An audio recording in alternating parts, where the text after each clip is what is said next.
Hi guys, welcome to my vlog. We are here at Mount Victoria dito sa Devonport, Auckland.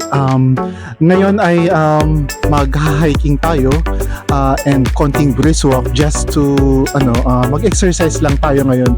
It's been a long time na hindi ako nakakapaglakad ng malayo, and I am always aiming to walk or jog for at least 7 kilometers at least 3 times in a week.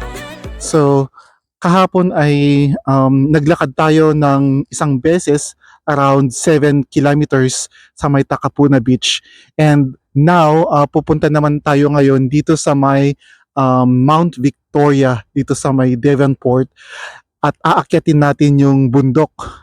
Actually ito ay vulkan. I'm not sure if it is a dormant or extinct volcano, pero I think it is an extinct volcano located here in Devonport, Takapuna. So ayan, ipapakita ko sa inyo kung nakikita niyo yung hagdan dito. Iyan yung ruta paakyat doon, and hanggang sa mariting natin yung bundok na iyan. Merong lookout doon sa taas. Meron ding canyon doon sa taas mamaya. Makikita natin yan. At parang pangalawang beses ko nang pumunta doon ngayon or pangatlong beses. Kung makikita nyo yung steps sa likod ko, yan yung dadaanan natin mamaya. Pag ganyan. So paakyat tayo dyan. Medyo steep yung slope. Let's take our time. Hindi tayo magmamadali, pero kailangan din nating bilisan ng konti, pero hindi yung mabagal na mabagal, para sa ganun ay ma-enjoy naman natin yung ating exercise, and at the same time ay makita natin yung yung view doon sa taas mamaya and along the way, kasi maganda yung yung dadaanan natin mamaya at makikita natin yung skyline ng Auckland CBD. So ayun, medyo mainit ngayon kaya naka-sunglasses ako ngayon. Since ang goal natin for next year ay talagang maging fit and ma-reduce yung ating bad cholesterol level and fatty liver. So kailangan nating mag-exercise like at least 3 times in a week. So yung ginagawa ko is jogging and brisk walk, or a combination of the two. And hopefully ay matarget natin yung at least 10,000 steps at least 3 times in a week. So yun yung target natin, 10,000 steps, 7 kilometers, at least 3 times in a week. So ayan, yan yung sinet nating goal for this year and for next year. And hopefully by next year ay increase din natin yung frequency. Siguro gagawin nating 4 times in a week kung kaya ng ating schedule. So right now ay wala tayong masyadong pinagkakabisihan ngayon. So madami tayong time to do physical activities. So ito yung neighborhood ng baba ng Mount Victoria. So may mga neighborhood dyan, may mga residential houses. And sa likod ko makikita nyo na maliit na portion ng Auckland CBD. So yun yung may dagat doon sa likod. Doon sa banda doon. So sisimulan na natin yung paglalakad para sa ganun ay makumpleto natin yung 7 kilometers na ating target ngayong araw na to, or 10,000 step. And gumawa sila ng bagong pathway. Ito ay bago. Last year hindi ganito ito. Last year medyo maputik yung daan dito. Kaya siguro in-improve din nila, kasi pagka umuulan ay talaga namang maputik dyan. It's my third time na pumunta dito, and isa ito sa mga lugar na talagang napaka-relax, mahangin, madaming puno, and maganda yung view on top of the mountain. Kaya ito yung isa sa mga dinadayo ko or pinupuntahan ko talaga at least once a year. Since summer ngayon, magandang mag-hiking.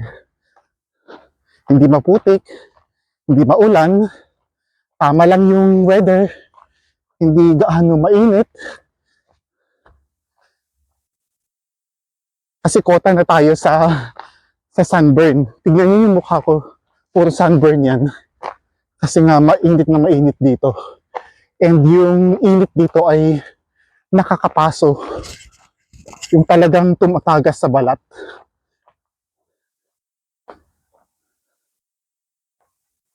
Oh.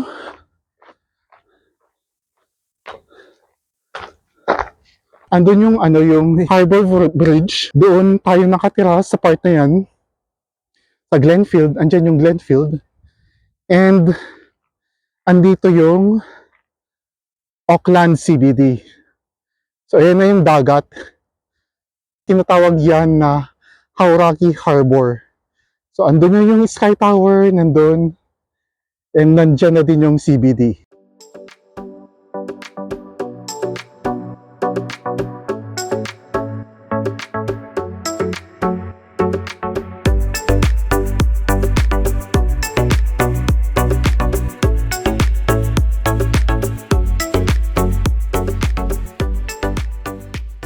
So look at the view behind me. Napakaganda. So ang daming tao dito kasi nga weekend ngayon. Kaya madaming dumadayo talaga dito. Karamihan sa mga nagpupunta dito, mga nag-exercise, saka nagpo-photograph.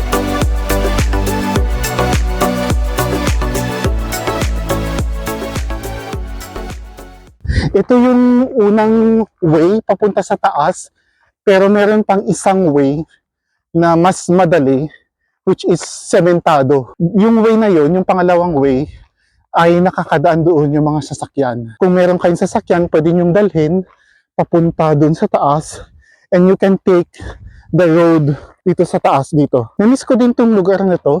Last time na nagpunta ko dito ay summer last year. 1 year na yung nakalipas. So, paminsan-minsan kailangan din nating mag-unwind and then isabay na natin yung pag-exercise.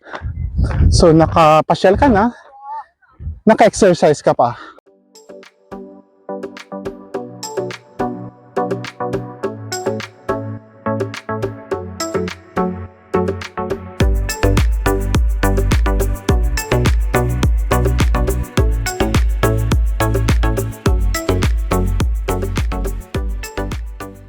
Once in a week, kailangan din nating libot-libot just to visit the nature, to be connected to the nature, para sa ganun ay ma-clear out yung mga utak natin na ang daming mga iniisip.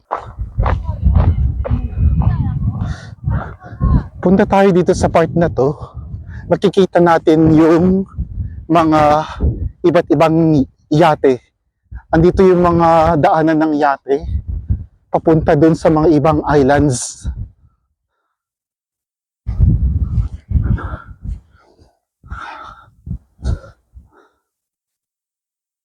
So if you have time, kung kayo ay taga Auckland or nearby Auckland, puntahan nyo yung Mount Victoria. It's a free place, walang entrance fee. Just come here and enjoy the nature. And just walk up to the mountain para sa ganun ay makapag-exercise na din kayo. So kailangan nating ma-improve yung ating mental health and physical health by doing some exercises. Not necessarily yung mga heavy exercises, yung mga small or light exercises like yung walking and jogging will be good enough for us to, stay fit and healthy. Diyan, no, may mga yate, yung maliliit na kulay puti dyan. May upuan. Gusto kong panoorin lang yung mga yate dito. Para sa ganun ay ma-relax yung ating utak. Kung ano man yung mga inisip natin ay matanggal and just be at the moment. Enjoy lang natin yung yung simoy ng hangin, just to be aware dun sa mga surroundings, kung ano yung mga kulay ng grass or kulay ng skies, at saka yung mga paligid, mga ibon, mga sounds ng mga insects and the birds. So I want to, enjoy the nature whenever I go for hiking and not thinking a lot of things. I've learned to, to detach myself from work and just to feel the moment and enjoy the moment. Ito yung tinatawag nilang Hauraki Harbor. Yeah, this is a very nice place. And dyan sa baba, mga residential area yan. Medyo pricey yung mga presyo ng mga bahay dito. Kasi nga, yung view, yung binabayaran dito. I'm sure mahal yung mga bahay dyan. If you want to purchase a house here, then you have to be ready din yung pera.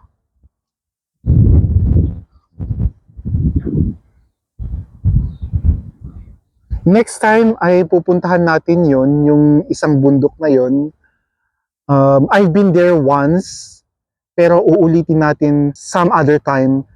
Mag-hiking ulit tayo doon to exercise again, to jog and do some brisk walk. Ang challenge ko this year is to, improve myself, to become fitter and healthier, and to really engage myself sa mga outdoor activities like hiking, jogging, camping, running, brisk walk, to stay fit and healthy. This is not for vanity kasi meron na tayong nararamdaman sa kalusugan, and I want to reduce talaga yung bad cholesterol level ko and to make sure na yung cholesterol levels sa katawan ko ay within the normal limit. And at the same time, yung fatty liver ko ay medyo mataas din, and I have to cut down more sa foods and increase my physical activities. So one of which ay by walking, jogging, running, and do other outdoor activities. Probably biking. We'll see next year. Bibili muna tayo ng bike. Andyan lang yung top ng mountain, yung building na yan. Somewhere there, may canyon.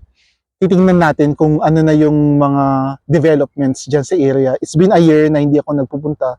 Maybe there are some developments or improvements sa lookout. We can go from here. Dito siya shortcut. So,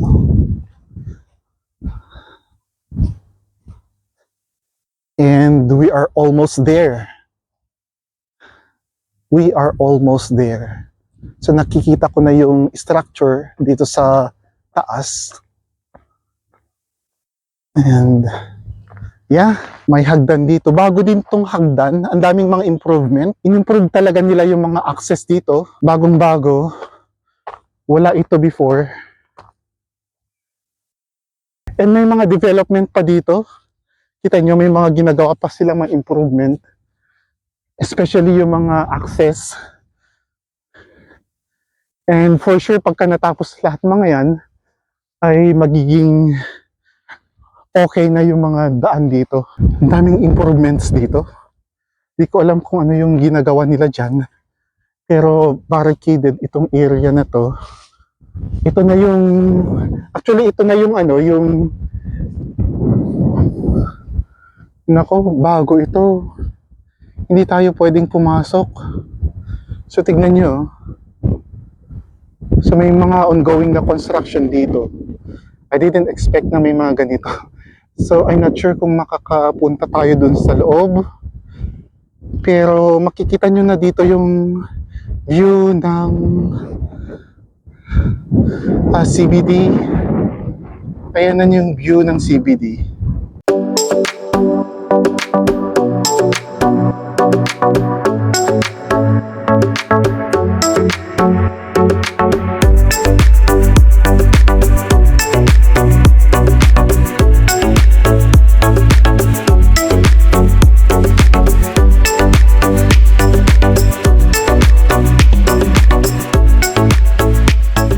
Pupunta tayo sa kabilang side, ikutin natin ito, pag ganyan, and we'll see kung na-access natin yung likod ng puno na to. Puntahan natin yon.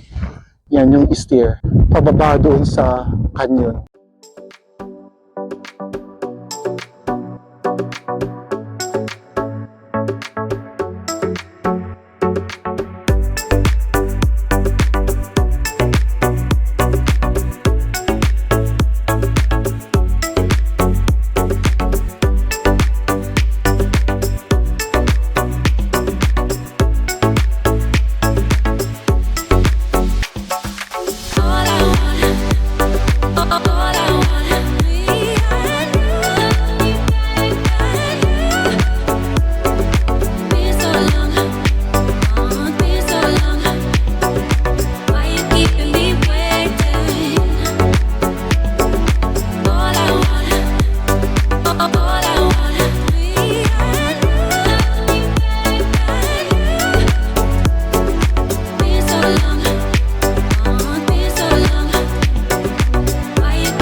I really like yung yung vibe dito. Napaka relax lang yung yung environment.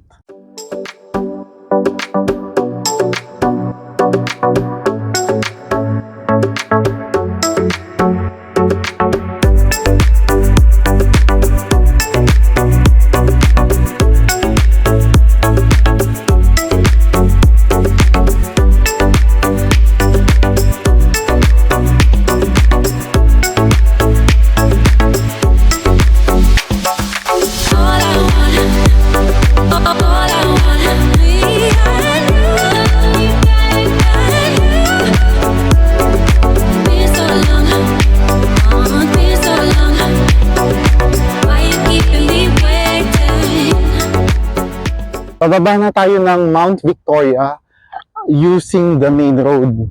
So, simentado yung main road na to, unlike yung dinaanan natin kanina, paakyat na rough road. Mas madali yung part na to, yung way na to, kasi nga maayos yung daan. Let's still enjoy the view dito sa Hauraki Harbor. So, mainit na ngayon, yung araw ay nandito. Dumaan tayo dito sa way na to. Madaming puno kaya malilim. Ayan. So far, naka 4 kilometers na tayo, paakyat and pabalik. And I think, makukumpleto naman natin yung goal natin for today na 7 kilometers and 10,000 steps.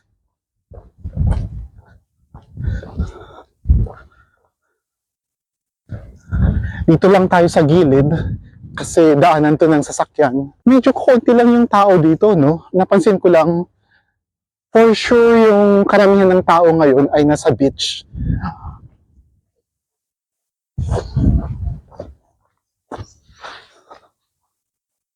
Yan, ang tahimik. Ang maririnig mo lang dito mga huni ng ibon, yung mga huni ng mga insects.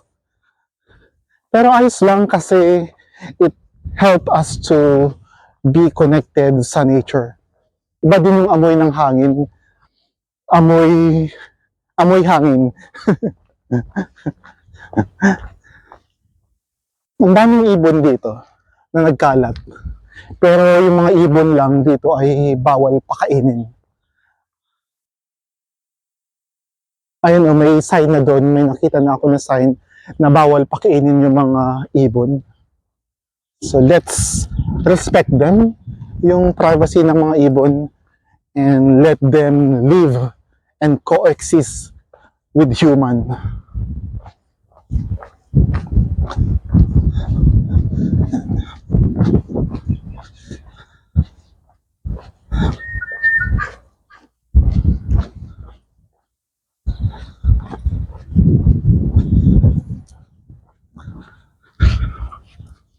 Sa mga taga-Auckland or sa mga taga-New Zealand, let me know kung nakapunta na kayo dito sa Mount Victoria, dito sa Devonport, and let me know din kung ano yung inyong experience dito.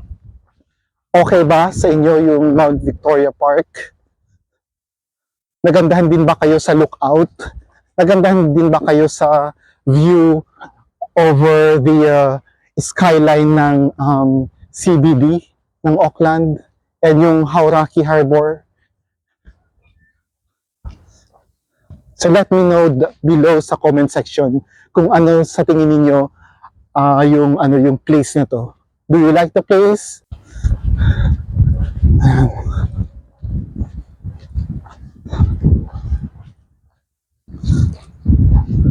Na-appreciate ko yung nature dito kasi ang daming puno.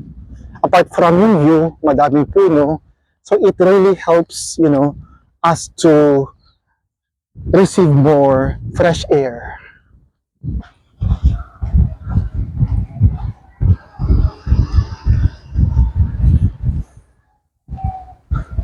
Napakaganda ng weather talaga. Ang gagawin natin ngayon ay maglalakad siguro tayo papuntang ferry terminal ng Devonport. Malapit na lang dito yun eh. Diyan na lang sa baba. Para sa ganun ay makita nyo din yung buong neighborhood ng Devonport. So andito na tayo sa main road. Nakababa na tayo. Mabilis lang pala, no? Hindi ganun kahirap yung pagpunta or pag-akyat doon sa taas ng Mount Victoria.